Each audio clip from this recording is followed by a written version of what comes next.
जय श्री राम दोस्तों, स्वागत है आपका हिंदी शिक्षण की कक्षा में। आज हम पढ़ेंगे अध्याय 1 सूरदास का द्वितीय भाग।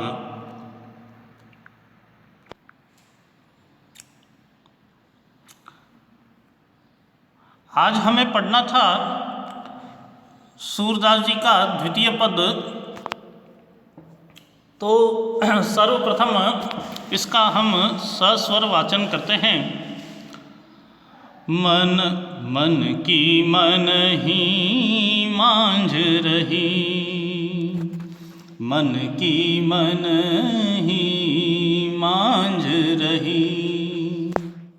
कहिए जाई कौन पेऊ दो, कहिए जाई कौन पेऊ दो, नहीं परत कही। अवधि आधार आस आवन की, अवधि आधार आस आवन की, तन मन बिथा सही। मन की मन ही मांझ रही। अब इन जोग संदेशनी सुनी सुनी, अब इन जोग संदेशनी सुनी सुनी, विरहिनी विरह दही। चाहती होती गुहारी जितही ते, चाहती होती गुहारी जितही ते, उतते धार बही। सूरदास अब धीर धरही क्यों, सूरदास अब धीर धरही क्यों, मर्यादा न लही। मन की मन ही मांझ रही। गोपियाँ उद्धव से कहती है कि हे उद्धव, हमारे मन की सारी बातें हमारे मन में ही दबकर रह गई। कहिए जाई कौन पे उधो, ना ही परत कही। कि हे उद्धव, अब हम किसको जाकर अपने मन की बातें कहें। सारी बातें हमारे मन की परतों में ही दबी रह गई। अवधि आधार आस आवन की, यहाँ पर आप देख रहे हैं अवर्ण की आवृत्ति हो रही है। इस कारण से यहाँ पर अनुप्रास अलंकार है। तो गोपियाँ कहती है अवधि आधार आस आवन की, तन मन बिथा सही। हमने कृष्ण के आने की आस में बहुत सारा समय मन की व्यथा में बिता दिया। हमारे मन ने दुख सहन किया इसी आस में कि एक दिन कृष्ण जरूर आएंगे। बिथा शब्द व्यथा का तद्भव है। अब इन जोग संदेशनी सुनी सुनी, सुनी सुनी शब्द दो बार आ रहा है तथा अर्थ वही रह रहा है। इस कारण से यहाँ पर पुनरुक्ति प्रकाश अलंकार होगा। विरहिनी विरह, इसमें बवर्ण की आवृत्ति हो रही है। इस कारण से यहाँ पर अनुप्रास अलंकार है। विरह शब्द का तात्पर्य होता है कि जब हम किसी से बिछुड़ जाते हैं और बिछुड़ने का जो दर्द होता है, दुख होता है, उसे विरह कहते हैं। तो गोपियाँ कहती हैं कि अब तुम्हारे इस योग के संदेश को सुन सुनकर हम विरहिणियाँ विरह के में जल रही हैं। दही यानी जल रही है, दाह से दही बना। चाहती हुती कुहारी जित ही ते उतते धार बही, कि हम कृष्ण को जितना पुकारना चाहती थी उतना ही कृष्ण ने उधर से योग संदेश की धाराएं बहा दी। सूरदास अब धीर धरहि क्यों मर जादा न लही। सूरदास जी कहते हैं कि गोपियाँ कहने लगी कि अब हम धैर्य क्यों धारण करें, जब हमने सारी मर्यादाएं तोड़ दी, सारी मर्यादाओं का उल्लंघन कर दिया, अब तुम धैर्य धारण करने का कहते हो तो हम किस प्रकार से धैर्य धारण करें। धीर धरहि में ध वर्ण की आवृत्ति होने के कारण अनुप्रास अलंकार है। आइए अब तीसरे पद पर आते हैं।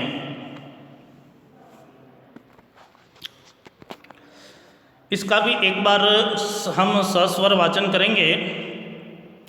हमारे हरि हारिल की लकड़ी, हमारे हरि हारिल की लकड़ी, मन क्रम वचन नंद नंदन उर, यह दृढ़ करी पकड़ी, हमारे हरि हारिल की लकड़ी, हमारे हरि हारिल की लकड़ी।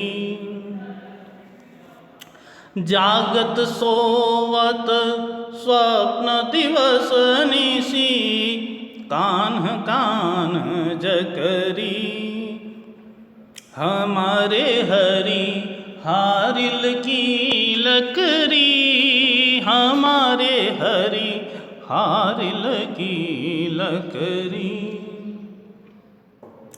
सुनत जोग लागत है सो ज्यों करुई ककरी, हमारे हरि हारिल की लकड़ी, हमारे हरि हारिल की लकड़ी।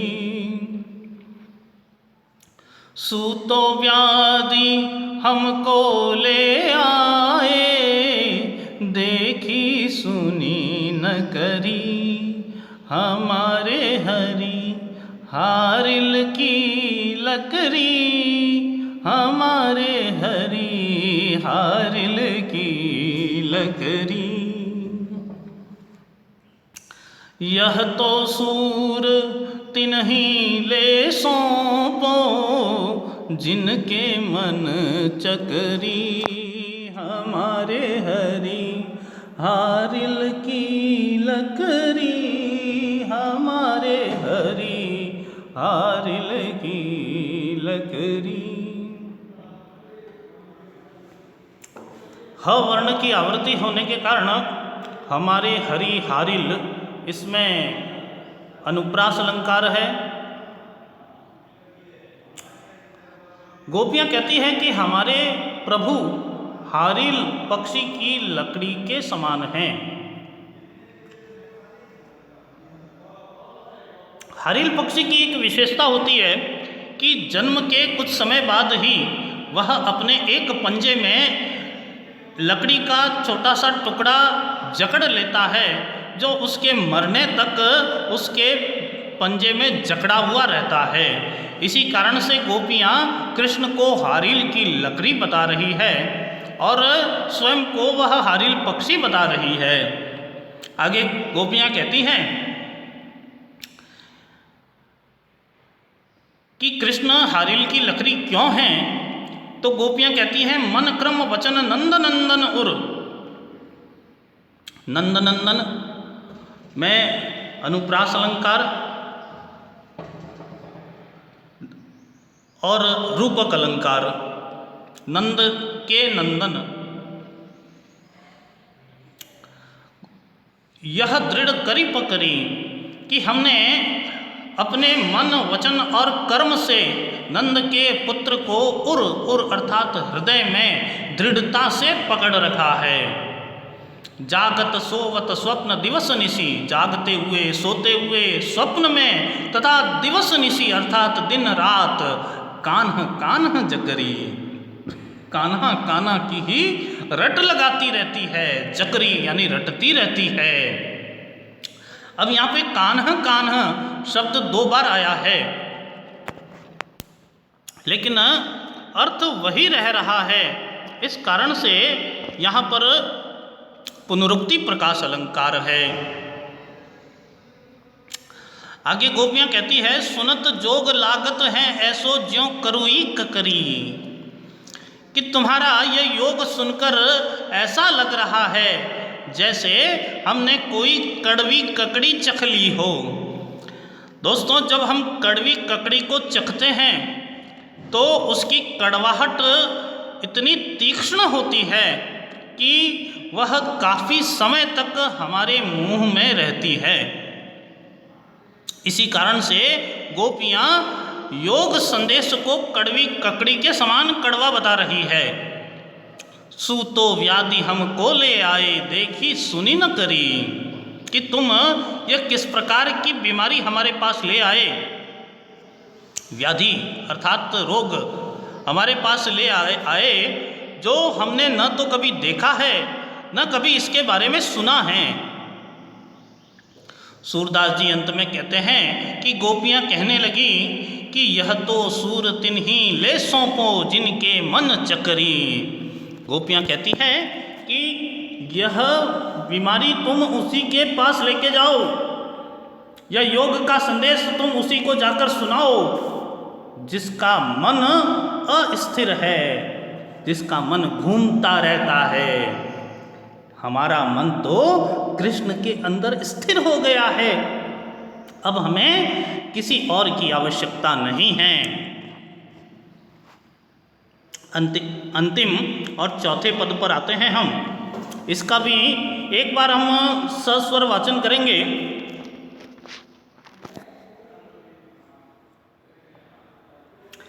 हरि है राजनीति पढ़ी आए, हरि है राजनीति पढ़ी आए, समुझी बात कहत मधुकर के, समाचार सब पाए।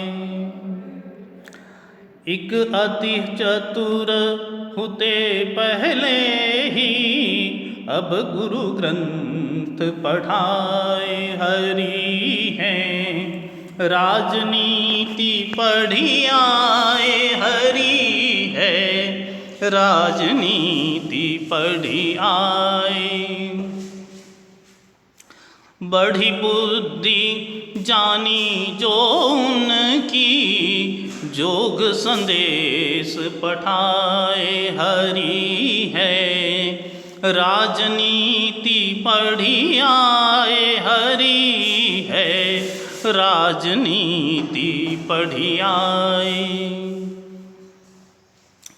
ऊधो भले लोग आगे के, परहित डोलत धाए।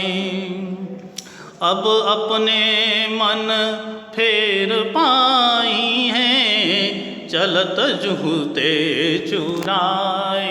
हरि है राजनीति पढ़ी आए, हरि है राजनीति पढ़ी आए।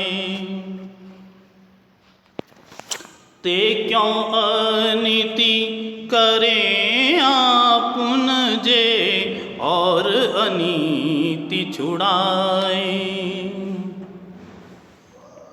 राज धर्म तो यह सूर जो, प्रजा न जाहि सताए। हरि है राजनीति पढ़ी आए, हरि है राजनीति पढ़ी आए।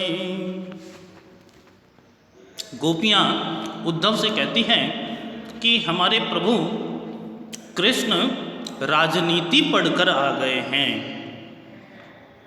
समुझी बात कहत मधुकर के, समाचार सब पाए। और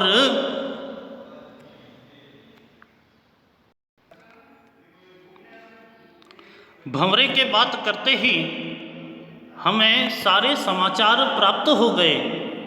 एक अति चतुर होते पहले ही, कृष्ण पहले से ही बहुत चतुर थे। अब गुरु ग्रंथ पढ़ाए और अब गुरु के पास जाकर बड़े बड़े ग्रंथ पढ़कर आ गए हैं। अब उनकी चतुराई और अधिक बढ़ गई है।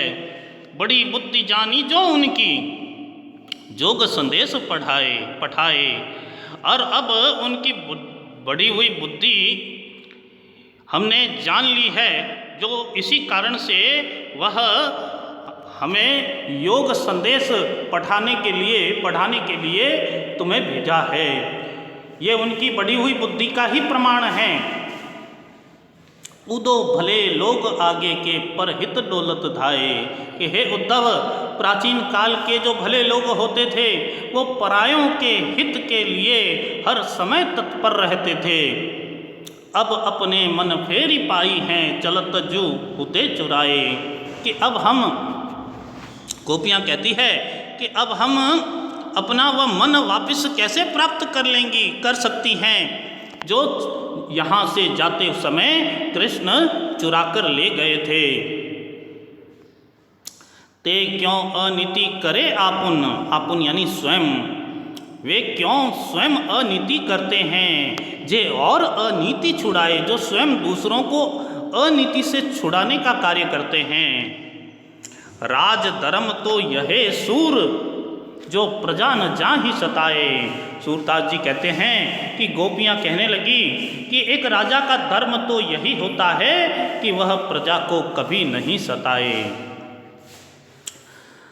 दोस्तों, तो इस प्रकार से हमारा काव्यखंड का प्रथम भाग सूरदास पूर्ण होता है।